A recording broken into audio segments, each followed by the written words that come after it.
Welcome to Let Me Fix This. Enjoy the video. In this video, I will show you how to play good news on the recorder using an easy method. We'll start by learning the first three essential notes, B, A, and G. Proper finger placement is crucial for a clear sound, so pay close attention to how you cover the holes. Remember to blow gently into the mouthpiece. Too much air can make the sound squeaky. Let's get started with these foundational steps. Now that you're comfortable with B, A, and G, let's add the notes C and D, which are vital for the good news melody. The key here is to practice smooth transitions between all 5 notes, ensuring each one sounds distinct. We'll then focus on the rhythm of the first phrase, counting out the beats to get the timing just right.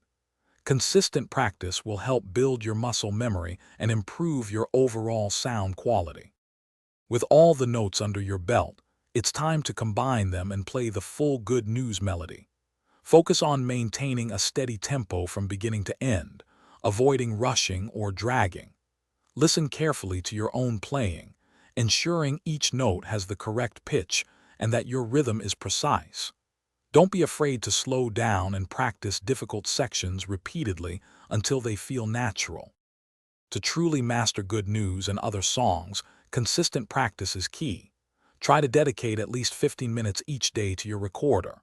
Using a metronome can significantly improve your timing and help you keep a steady beat.